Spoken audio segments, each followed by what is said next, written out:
Welcome to another edition of Bases and Balls with my good friend Jim Rosenhaus with us. And Rosie, I guess let's get into these close games. It seems like 2, 3 times a week we're playing extra inning games. And a lot of that you can say, hey, the bullpen has just been terrific keeping us in these close games. But talk about them from your perspective, these extra inning games. And a lot of times we're coming out on top in these.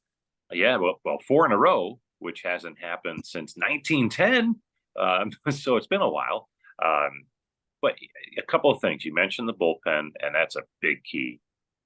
It seems like when they turn it over to the pen, it's really hard for the other team to score. And statistically, heading into play last night, and they didn't do anything to change it, actually got better. They do have the lowest bullpen ERA in the American League, and at times the major leagues. So if you think it's been good, you're right. It sure has statistically, and that helps.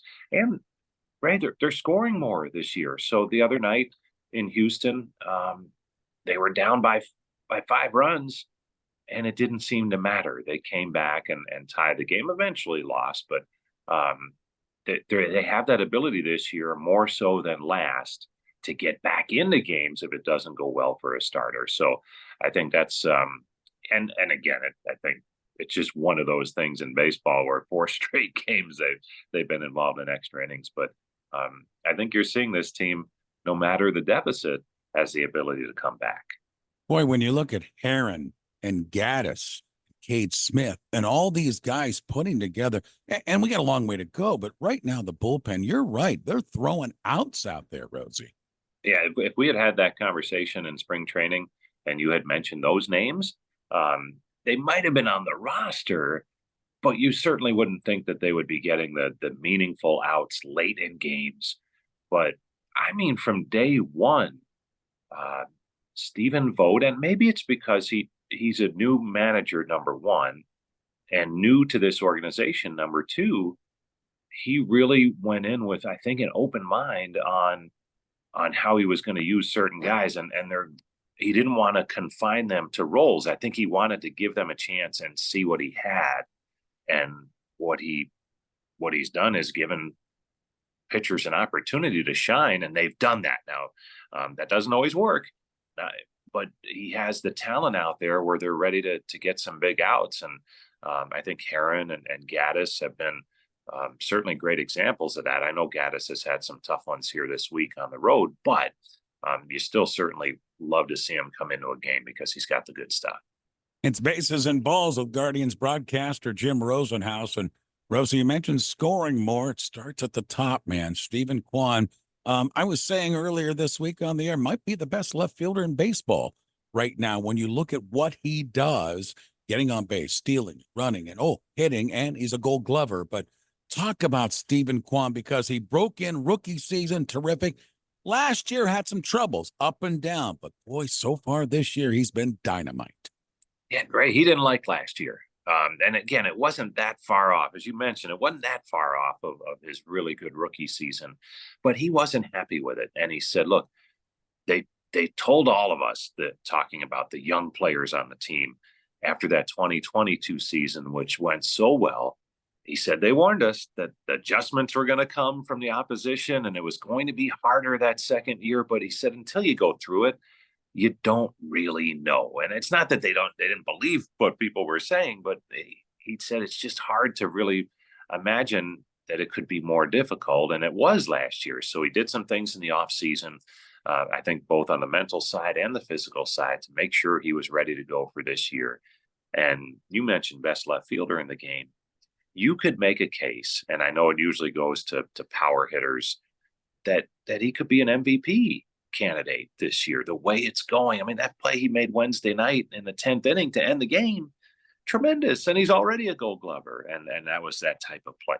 So really exciting to see what he's doing. And when his teammates, specifically Josh Naylor, says that guy makes us go, that's a really cool thing, and he certainly is that. Rosie, let's go behind the dish. The catching room has Hedges, of course, Bo Naylor, and David Fry. And no one is saying who's 1, 2, or 3, but I am noticing more and more innings going David Fry's way, and he's earning those innings. He's catching well. He's hitting with clutch ability. He's taking advantage of some opportunities. And this is a guy you and I have talked about, came in from another organization. He was a top draft pick, kind of got lost. Well, it looks like he's found a home with us. It really does. And it's interesting, right? Because you're noticing it. And, Bo Naylor is still a young player, and he's going through some real struggles at the plate right now. And he's still learning defensively too. And there's value in having him here, especially with Austin Hedges here. And now you have catching coaches galore, because obviously you have Sandy Alomar, but your manager is a former catcher in Stephen Vogt. The bench coach, Craig Albarnez, is a former catcher. So he has a lot of help.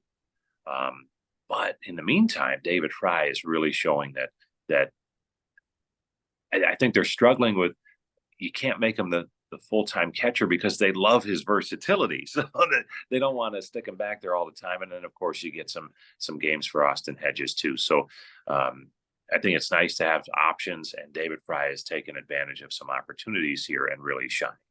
No doubt about it. Before I let you go, Angels and Tigers on this homestand. Of course, the Angels got the news this week. No more Mike Trout for at least a little bit. Tigers playing much better baseball. Talk about this homestand. Yeah, it's interesting. Angels coming in record-wise struggling. Love their new manager. Ron Washington has been a great baseball man for a lot of years.